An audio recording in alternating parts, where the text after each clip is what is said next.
Okay, good morning friends. So in today's class we are going to study about the factors that really affect the selection and use of communication. So in today's class we will see what are those factors. Next slide please. Next slide please. Okay. So in order to achieve effective information transfer or the communication, one should mainly acquire the knowledge in or the skills in what? The selection of the communication method, the planning of the communication method, and also how you are going to use it. Next one. Okay. Next is the points to be considered in selection of the materials. Okay, the first point is why or what is the objective of teaching. So why are you teaching this particular thing, or why are you communicating this particular thought? Is it only to give them knowledge, or do you want to give them some skill? Okay, means whether they are supposed to learn certain skill after your communication, after your training, or after your teaching. Then attitude of the learner, whether you want to prove that this particular thing is correct or this particular thing is technology is right, and then you want to tell the people that this is the right thing you have to do, that is changing their attitude. Second thing is the who or the learners, that is who are the learners, that is the number and type of learners, their experience and background, the nature of learners, also their level of understanding. That is, if they are large in number, what type of communication you should give. If they are small in number, what type of communication you should give. And their experience also. Suppose the audience are very blank, that time you have to give some background or frame of reference to the audience. Suppose the audience knows something about that particular technology, then you can actually boost their knowledge, whatever they have. Their background also. Here background usually refers to the heterogeneity or the homogeneity or their education level, or are they women, or are they progressive farmers. So that is the thing you have to keep in mind. Then what or the subject matter. Here what refers to mainly the content, the subject matter. Okay. So mainly the visual aids that we select mainly depends upon the complexity of the subject matter.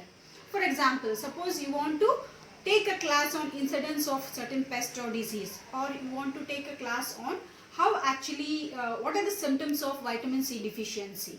That time it is very necessary to see that people will not simply understand what is vitamin C deficiency or the inner mechanism of pest or disease what that is affecting the crops. That time, if that subject matter is very complex, that time you have to make it simple by using various visual aids. It may be in the type of models, or you can use some graphs, or you can use some pictures, images to show that there is symptoms of the vitamin C deficiency, or also you can show the symptoms in the form of pictures where the person will actually understand. Then familiarity of the audience with the subject matter also is very important. So if you go and tell a very new subject to somebody who doesn't know anything about it, then it is very difficult for the audience to understand. So you have to always give a background. Suppose you want to put in a new idea. So if you want to really put in the background, you have to tell mainly the advantages of that particular idea or communicate to the audience. Then availability of raw materials.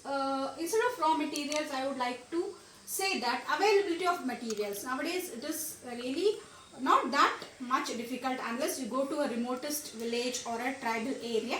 You will get the materials, but how whatever materials you get, you have to make use of them. For example, in case of PRA communication, what we do is we usually use the stones or pebbles, whatever we get for communication. Like that, the use of raw materials. Next slide please. The next is the relative cost of the materials. The cost also should be taken into consideration. Suppose we don't have lot of resources or financial resources, simple charts, posters can be used. Suppose you have a well-versed projector and a screen, you can carry it actually. Then number and combination of visual aids. It is said that no single visual aid will be effective. So there are combinations of visual aids which you can use. You can use in combination with a chart, poster, again in combination with a poster and a model, like that, for your communication. Then communicators competence also is very important, because whomever we are communicating, first we have to have confidence. We have to be thorough with the or we should have thorough knowledge of the visual aids whatever we are using. So the time goes if we really don't know the operation of a projector, operation of a visual aid, whatever it is. Suppose we don't know how to use it, time will go, or you will waste the time thinking of that. So you should be highly competent and skillful in using the audiovisual aids. Next slide please. The next is points to be considered while planning visual aids. So already I have discussed about this, but this is a little bit different. That is nature of audience and their level of understanding. As I said, audience are mostly, at least if you take our agriculture education as such. So it is more of a non-formal education where you will have a heterogeneous audience. For example, if you take a formal class, you will have people who are of the same age, same mental status, same mental ability. But in case of mainly when we go to a farm or a community, people from different background will be there. That you have to take into confidence. And mainly to convince people is the most difficult thing. I think you have seen how much problems the health workers are facing when they are actually dealing with the COVID-19. Okay. Next is the facilities available. So you have to keep in mind that also. What are the facilities available? Maybe if you want a small group training or small group communication, you may need a room, well-lit room, which has a bit chairs to sit, or where you can discuss, or a veranda, like that.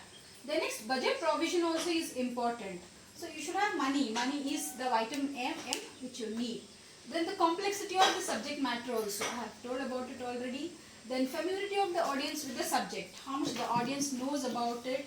Then the size of the audience. So size of the audience, again it is individual, group or the mass approach. Then the extension workers' competence and availability of raw materials from which the visuals can be prepared.